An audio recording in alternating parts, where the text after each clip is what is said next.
there, friends. My name is Barrett, Laurie, and I am the host of Let's Talk About Butt Stuff. Before we get into the topic of the day, we are going to take care of that channel maintenance. So if you're new here, consider clicking that subscribe button and dinging the bell. The bell gives you notifications every time I upload new content to the channel, which is 2 times per week. Also, if you enjoy this content, go ahead and click that like button and leave me a comment below. I look forward to engaging with you unless you are a nasty pornography scammer or a marketing spammer, in which case I'm gonna ignore you, okay? But everybody else, you wanna talk to me, hop into those comments and I will get right back to you. If you're looking for somewhere else to engage with me, head on over to the socials. You're gonna find me at Barrett_Laurie at Twitter and Instagram. Give me a follow and engage with me there. I look forward to chatting with you. I'm very active on both platforms. The last video to this playlist was the Crohn's and liver disease video, which I'm gonna link to right up here. In that video, I did a breakdown of a really scary doctor appointment.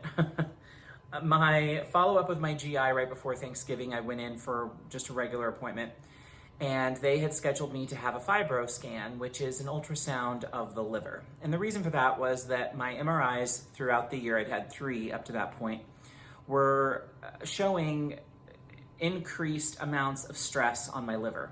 And that is to say, increased amounts of liver disease as the year progressed. So that's something that they expect to see over a longer period of time. If it's not associated with alcohol, which I have not had a drop of alcohol in several years, then they get concerned about what might be causing that problem with your liver, what's going on there, right?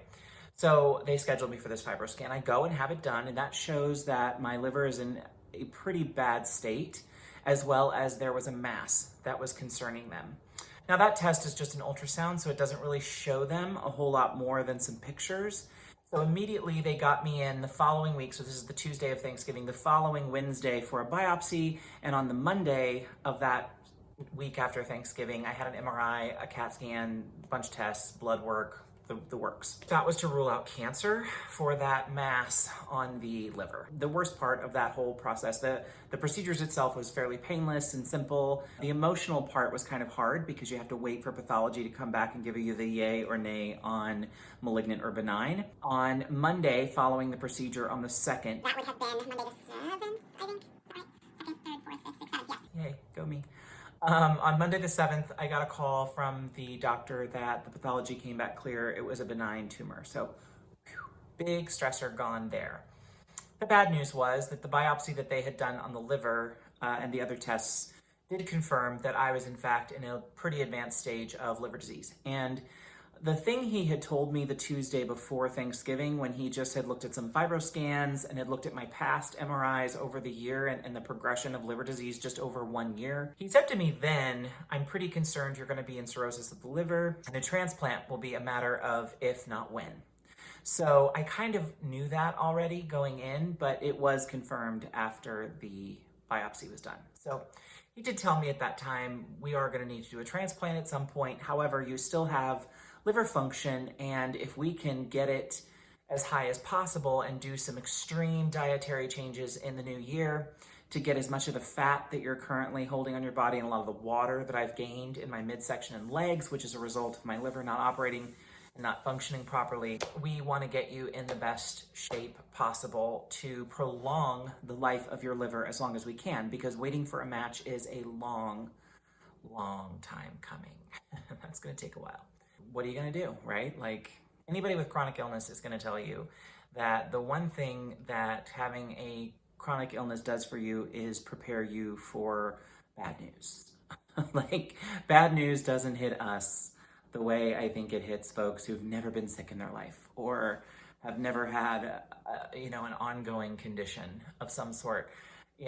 For me, I think the whole, like, you're going to need a liver transplant was supposed to, like, hit me in some kind of way, and instead I was just like, okay, well, what do I need to do?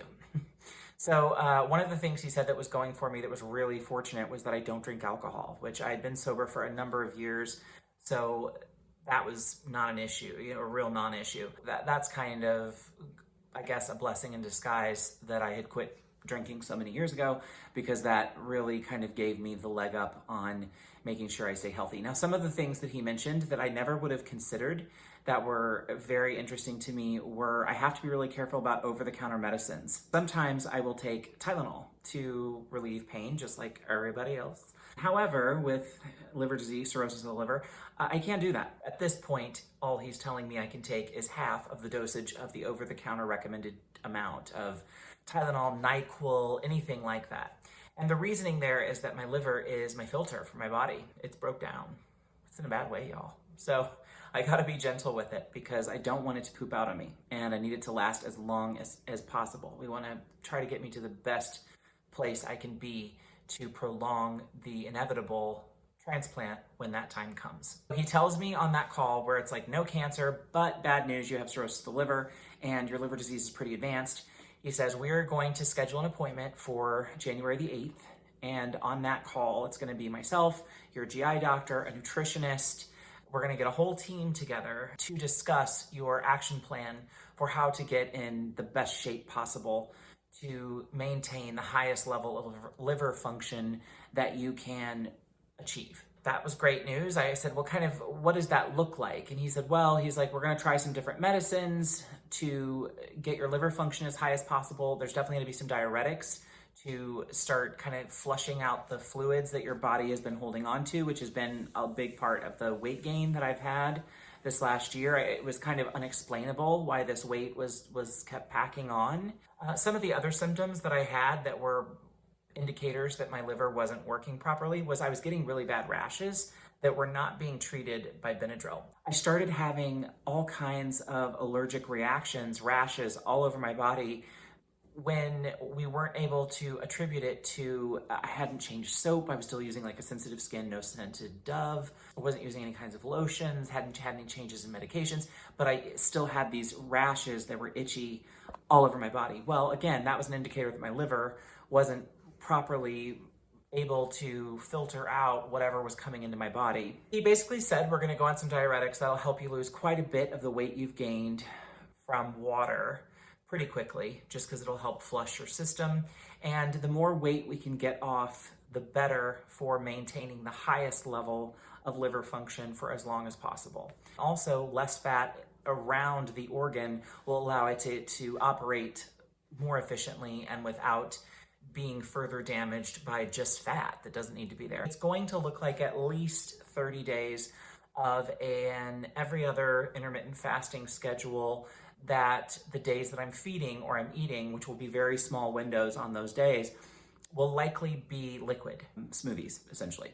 So veg, maybe some Greek yogurt, coconut water, chia seeds, and maybe a small amount of plant-based protein and some minor amounts of anti-inflammatory fruits like strawberries, blueberries, blackberries, and maybe an apple for fiber. So at least 30 days of that in the new year, likely to be a little longer, maybe 60, maybe 90. Quite a fun first quarter. However, that will help maximize the meds they're gonna give me for the liver function, which should help me flush some of the water that's been hanging out there that would not filter out because my liver's been a little overworked. So when I asked the doctor, is this a result of the years that I did abuse alcohol? Because for, a good chunk of my 20s to 30s, early 30s, I drank too much. Now, not every day, but once or twice a week, I would definitely get my drink on with my friends or, day drink on some brunch. And so I had that natural instinct where I kind of asked my doctor, like, Hey, did I do this to myself? And he laughed and said, no. He was like, unless you were drinking like a fifth of Jack every day for a decade during that time while taking a bunch of pills, your liver wouldn't look as bad as it does now. He said, and I know that because your liver looked totally normal in your January MRI. It looked totally normal in the MRI you had done in 2018. So most of your liver damage has come this year. He said, now there was a little bit of scarring that we saw on my liver back then, but minor. And at that time, they might have associated that with excessive alcohol. But what he actually believes now is that uncontrolled Crohn's disease, meaning I have had Crohn's for probably most of my adult life, and it went unchecked. So anytime my intestines would become inflamed and I wasn't treating it with medication or a proper diet or the things I could have been doing to maybe help myself out a little bit, that was causing my liver to overwork overexert, creating inflammation that would eventually scar over. And the reason he thinks it's gotten so bad this year is I have been in a flare since last October. And he's like, your body has just been in overdrive for over a year now, and your liver has taken a beating. And the scar tissue, I think, is related to that. That sucked. That's the update on the Crohn's and liver disease. I will do periodic videos, definitely January 8th after that appointment, when I know what my plan is going to be for adjustments in meds and what the diet plan is going to look like and what the expectations are going to look like to get me in the best shape possible to prolong the inevitable transplant. I will definitely do periodic videos to update you guys on that so that anyone suffering from Crohn's will have an idea of what they should be looking for and talking about with their GI doctor in regards to their Crohn's and liver health, because they are connected. The liver is part of the digestive system. When you're dealing with inflammation, wherever it comes up for you in your Crohn's, whether that's from the esophagus all the way down to like where mine is at its worst, which is perianal Crohn's, you gotta be watching for your liver health, you gotta be watching for your kidney health.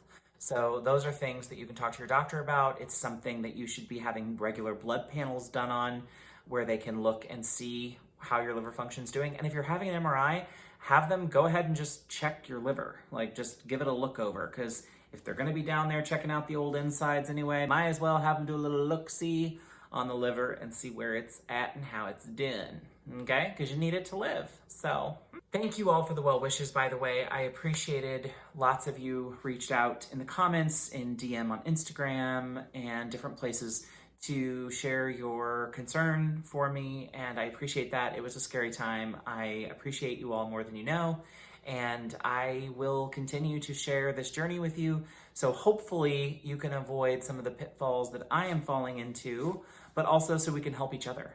I'm gonna link to a few articles below that were shared with me by my GI doctor once it was for sure that I had cirrhosis, that talk about the connection between liver disease and Crohn's. So I'm gonna link to those in the description below.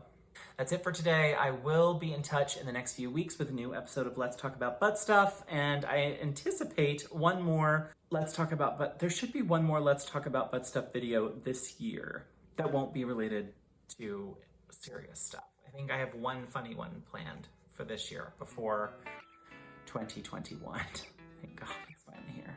Love you all. Hope everyone out there is doing well. If you are a Crohn's warrior, keep fighting on. Love you, thinking about you. You are not alone. Hang in there. If you're new here, consider clicking that subscribe button and dinging the bell. The bell gives you notifications every time I upload new content to the channel, which is 2 times per week. Also, if you enjoy the content, click that like button and leave me a comment below. I will be sure to get back to you. And if you're not already following me on the socials, head over to Instagram and Twitter. You'll find me at Barrett_Laurie at both. Give me a follow, and I look forward to engaging with you there. Stay healthy and well out there, my friends, and for God's sakes, wear a mask. Okay, people?